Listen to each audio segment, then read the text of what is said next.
I don't think Aunt Dorian can see you now. She's still having her morning coffee. Would you tell her I'm here, please? Don't say I didn't warn you. She's not civil till after the first cut. Don't worry, Kelly. I can handle this. If you think you can handle me the same way you handled Bo last night, you've got another think coming. Excuse me? Well, the cops played by the book, but it's just you and me, so I'll make the rules, you savvy? Now, if you don't tell me what I want to know, I'll wring your scrawny little neck. Oh, my God. Don't worry, Kelly. You don't have to call 911 quite yet. Mr. Buchanan often talks like this, with or without his morning coffee.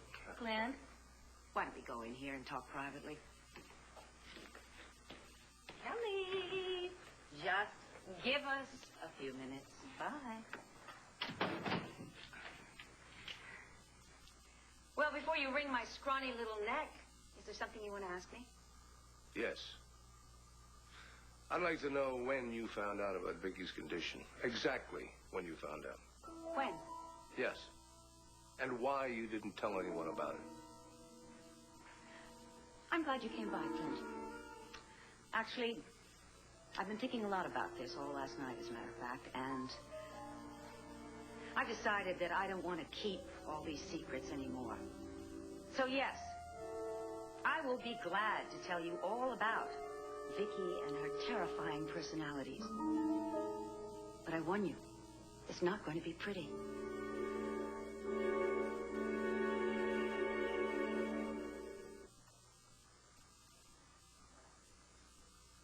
Let's start at the beginning. Viki had her first blackout the same day you disappeared. Suppose you tell me why. Suppose you let me tell it my way. It was last winter, Dorian. The night that Viki's car skidded off the road and she hiked over here in the snow.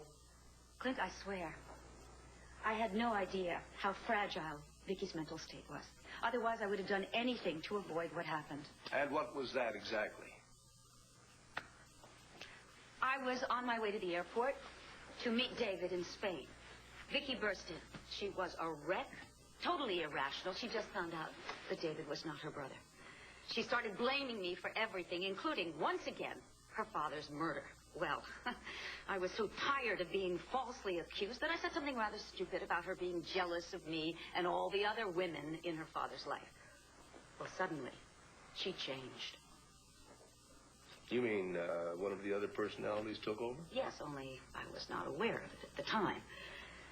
I asked her to leave. She refused. I started to go up the stairs. She followed me. We got into a bit of a fight. She shoved me down the stairs. I mean, she might have killed me. She knocked me unconscious for several hours. When I woke up, I was her prisoner. You're saying that Viki knocked you out and kidnapped you? Well, not Viki. Jean Randolph. The gatekeeper personality, though jailkeeper would be more like it. She locked me up in the root cellar of the mountain cabin. Sometimes with no food, no water. There were rats and bugs all over the place. It was a living hell. I was chained by my ankle like an animal, and if Jean Randolph had had her way, I would have remained her prisoner for the rest of my life.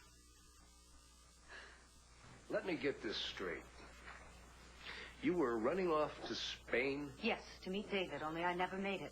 Because after Viki, or rather, Jean, had chained me to the wall of the root cellar of the mountain cabin, she then drugged me, stuffed me in a trunk, and shipped me off to Landfair, where she had turned Victor's little den of iniquity into my own private chamber of horrors.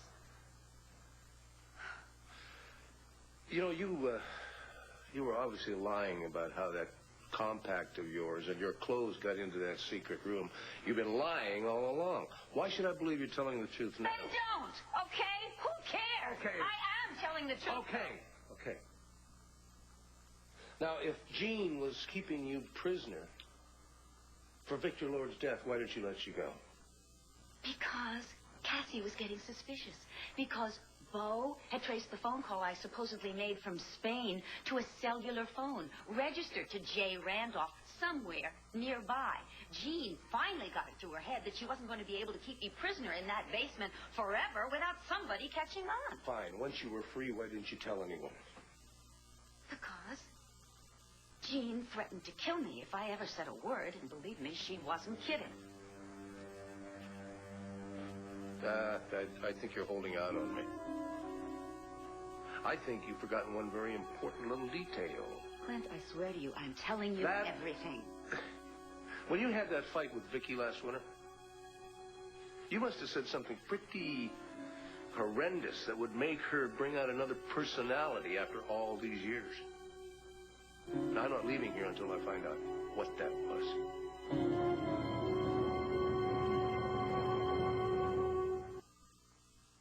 Clint, I told you everything I know. No, not the part that would explain why Viki broke apart like she did.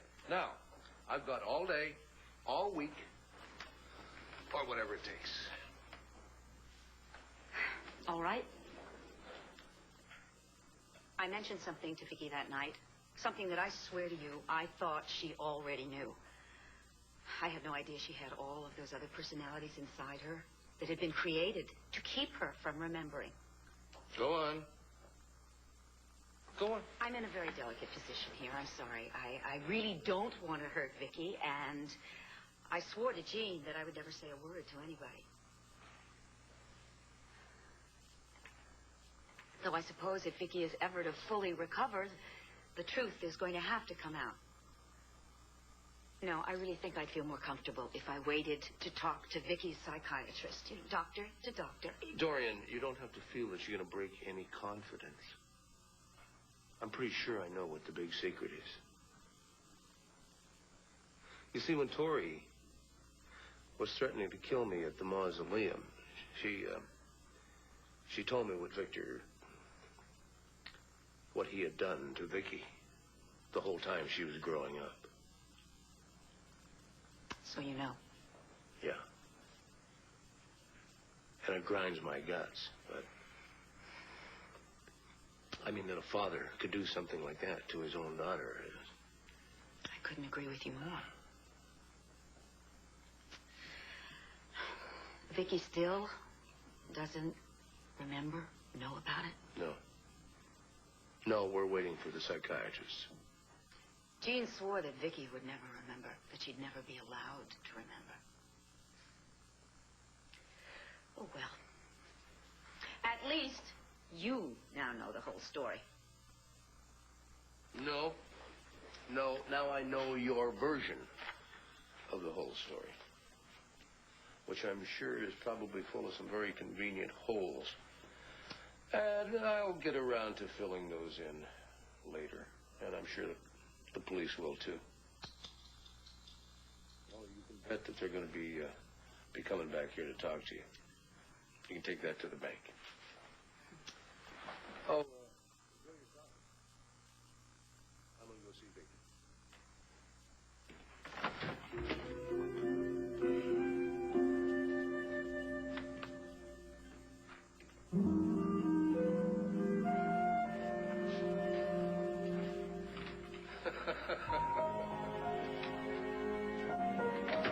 It's not what you think.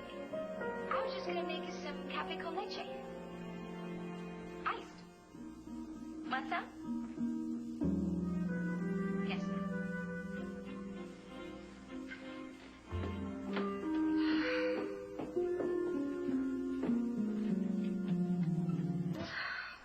want some cafe con leche? It's pretty magnifique. No, thank you, Kelly. You know, Jessica's dad seemed pretty peeved when he left. And all that stuff that he was saying about the police. He was just being melodramatic. Okay, can we just drop it? You know, if you ever, like, need someone for an alibi or something, I'm available. Kelly, please. I've got a headache. It's practically my birthday. All that mail, and there's not one birthday card. Oh, Dorian, I want to get you something special for your birthday. What do you want? There's a new perfume called Lobotomy. I could use a case. Ooh. I have a good idea. That's perfect. It'll make you forget you're having a bad hair day. Be right back. I'm